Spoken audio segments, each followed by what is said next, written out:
Hello all welcome back to my channel. ఇవాళ మనం review చేయబోయే movie spider man brand new day.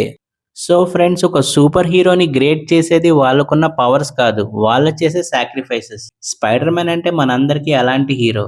కానీ imagine చేయండి, మీరు ప్రపంచాన్ని సేవ్ చేశారు కానీ మీకోసం ఎవరు గుర్తుపెట్టుకోరు. మీ బెస్ట్ ఫ్రెండ్, మీ లవ్, మీ లైఫ్లో ఉన్న ప్రతి రిలేషన్షిప్ ఒక సెకండ్లో ఎరేజ్ అయిపోతే అదే ఎమోషనల్ పాయింట్ మీద స్టార్ట్ అవుతుంది ఈ spider man brand new day.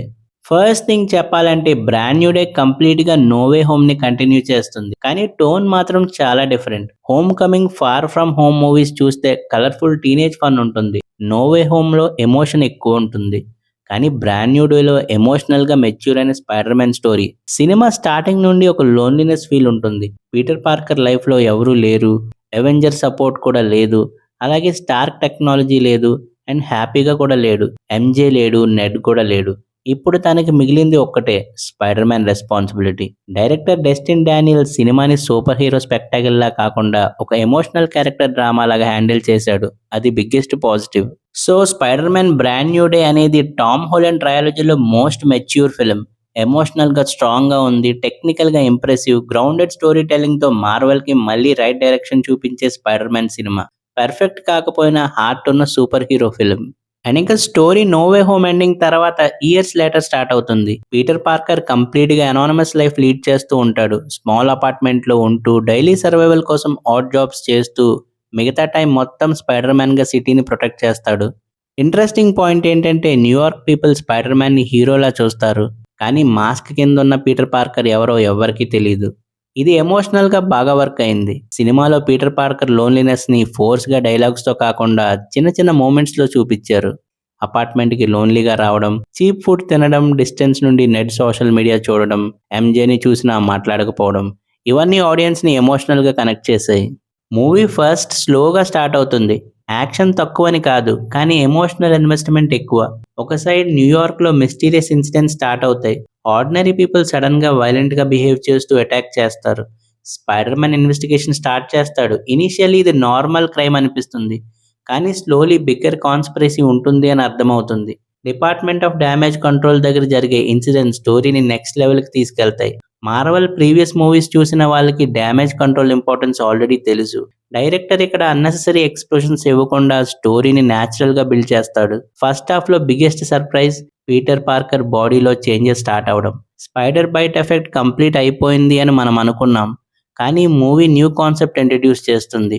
Organic web changes, physical pain, headaches, body control lose అవడం. ఇది సూపర్ హీరో పవర్ అప్గ్రేడ్ కాదు, ఒక బర్డెన్ లాగా చూపించడం బాగా వర్క్ అయింది. స్పైడర్ మ్యాన్ క్యారెక్టర్ ఒరిజినల్ గా ప్యూబర్టీ మెటాఫోర్ కదా, సినిమా యాంగిల్ ని మళ్ళీ టచ్ చేసింది. ఫస్ట్ హాఫ్ లో గూస్ బంప్స్ మూమెంట్ ఏంటంటే జాన్ బెథనెల్ పనిషర్ ఎంట్రీ.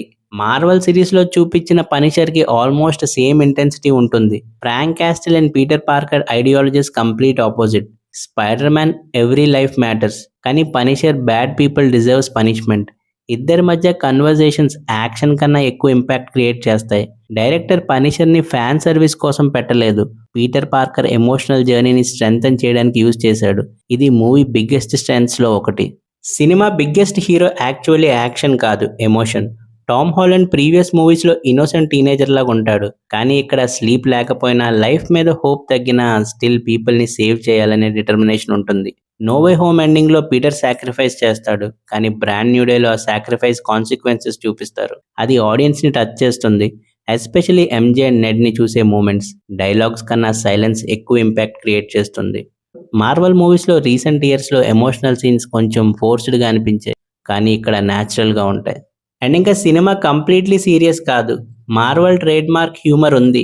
కానీ థ్యాంక్ఫుల్లీ జోక్ స్టోరీని డిస్టర్బ్ చేయవు. Peter awkward situation, Punisher dry reactions, కొన్ని సపోర్టింగ్ క్యారెక్టర్స్ కామెడీ న్యాచురల్ గా నవ్వొస్తాయి. Homecoming style teenage comedy expect చేస్తే అది కాదు, ఇక్కడ హ్యూమర్ మెచ్యూర్ గా ఉంటుంది. అండ్ ఇంకా డైరెక్టర్ డెస్టిన్ డానియల్ గురించి స్పెషల్ గా చెప్పాలి.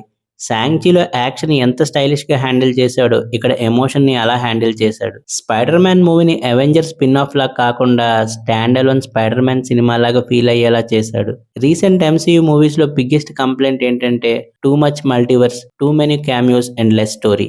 బ్రాండ్ న్యూ డేలో ఆ మిస్టేక్ రిపీట్ చేయలేదు. Story focus mostly Peter Parker మీద ఉంటుంది. అది సినిమాకి బిగ్గెస్ట్ విన్. ఇంటర్వెల్ తర్వాత సినిమా కంప్లీట్ గా వేరే లెవెల్ కు వెళ్తుంది. ఫస్ట్ హాఫ్ ఎమోషనల్ గా పీటర్ పార్కర్ లోన్లీనెస్ ఎస్టాబ్లిష్ చేస్తే సెకండ్ హాఫ్ లో ఆ ఎమోషనల్ బ్యాంగేజ్ ని థ్రిల్లర్ మోడ్ లోకి కన్వర్ట్ చేస్తుంది. మిస్టీరియస్ అటాక్స్ వెనుకున్న ఫోర్స్ ఏంటి, డ్యామేజ్ కంట్రోల్ మీద ఎక్కువ ఫోకస్ చేస్తుంది.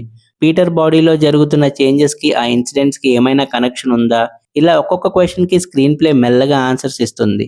సినిమా ఇక్కడ యాక్షన్ స్కేల్ పెంచిన ఎమోషనల్ కోర్ మాత్రం ఎక్కడా మిస్ అవ్వలేదు. మార్వెల్ రీసెంట్ మూవీస్ లో చాలా సార్లు యాక్షన్ కోసం ఎమోషనల్ సాక్రిఫైస్ చేశారు, కానీ బ్రాండ్ న్యూ డేలో ఆ ఎమోషనల్ పే ఆఫ్ కి ఇంపార్టెన్స్ ఎక్కువ ఇచ్చారు. సెకండ్ హాఫ్ లో పీటర్ కి బిగ్గెస్ట్ ఛాలెంజ్ విలన్ కాదు, తనే. బాడీ పెయిన్ ఒక సైడ్, లోన్లీనెస్ ఒక సైడ్ అండ్ రెస్పాన్సిబిలిటీ ఇంకొక సైడ్. ఈ ఇంటర్నల్ కాన్ఫ్లిక్ట్ సినిమాని రెగ్యులర్ సూపర్ హీరో ఫిలిం నుండి ఎమోషనల్ క్యారెక్టర్ స్టడీ లాగా మార్చేస్తుంది. సినిమా క్లైమాక్స్ కి వచ్చేసరికి ఎమోషనల్ గా సాటిస్ఫై చేస్తుంది.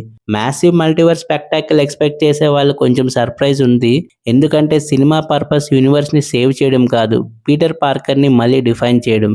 అండ్ ఇంకా టామ్ హాలండ్ పర్ఫార్మెన్స్ అయితే నెక్స్ట్ లెవెల్ ఉంది.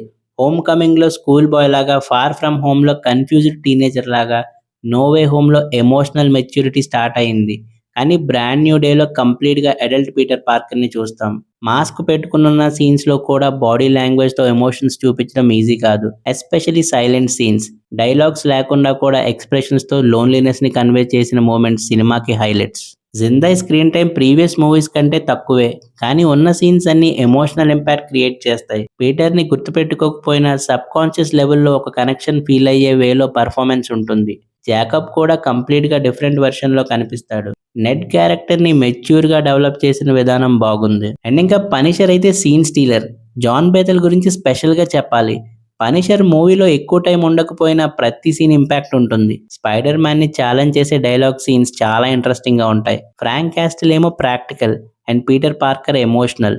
ఇద్దరి ఐడియాలజీస్ క్లాష్ అయ్యే సీన్స్ సినిమాకి బెస్ట్ రైటింగ్ ఎగ్జాంపుల్స్. ఫ్యూచర్ ఎంసీయూలో స్పైడర్ మ్యాన్ పనిషర్ డైనమిక్స్ ని ఇంకా ఎక్స్ప్లోర్ చేస్తే చాలా ఎక్సైటింగ్ గా ఉంటుంది. మూవీ రిలీజ్ ముందు సేడీ సింగ్ క్యారెక్టర్ గురించి చాలా రూమర్స్ వచ్చాయి. సినిమా చూసాక అర్థమైంది ఎందుకు మార్వెల్ ఈ రోల్ ని సీక్రెట్ గా మెయింటైన్ చేసిందో అని. పర్ఫార్మెన్సెస్ చాలా కన్విన్సింగ్ గా ఉన్నాయి. క్యారెక్టర్ ఎమోషన్ గా కూడా వర్క్ అయింది. ఫ్యూచర్ ఎంసీయూకి ఇంపార్టెంట్ సెటప్ లాగా అనిపిస్తుంది. అండ్ ఈ మూవీలో నా ఫేవరెట్ హైలైట్స్ ఏంటంటే Tom Holland performance, Punisher scenes, emotional Peter and MJ moments, New York visuals, grounded story telling, character focused screenplay. కానీ సినిమా పర్ఫెక్టా అంటే అబ్సల్యూట్లీ కాదు, కొన్ని నెగిటివ్స్ కూడా ఉన్నాయి. ఫస్ట్ హాఫ్ కొంచెం స్లోగా అనిపిస్తుంది. హల్క్ రోల్ ఇంకొంచెం బెటర్ గా యూస్ చేయొచ్చు. కొన్ని ఎంసీయూ సెటప్ సీన్ స్టోరీ ఫ్లోని డిస్టర్బ్ చేస్తాయి. క్లైమాక్స్ యాక్షన్ ఇంకా కొంచెం గ్రాండ్ గా ఉంటే బాగుండేది. అండ్ ఇంక ఈ మూవీని ఫ్యామిలీతో చూడొచ్చా అంటే ఫ్యామిలీతో కంఫర్టబుల్ గా చూడొచ్చు. వైలెన్స్ ఉంటుంది, పనిషర్ సీన్స్ కొంచెం ఇంటెన్స్ గా ఉంటాయి, కానీ ఎక్సెసివ్ బ్లడ్ షెడ్ లేదు. టీనేజర్స్ అండ్ మార్వెల్ ఫ్యాన్స్ కి ఎస్పెషల్లీ బాగా కనెక్ట్ అవుతుంది. సో ఫైనల్ గా spider man brand new day character మీద డిపెండ్ అయ్యే సినిమా.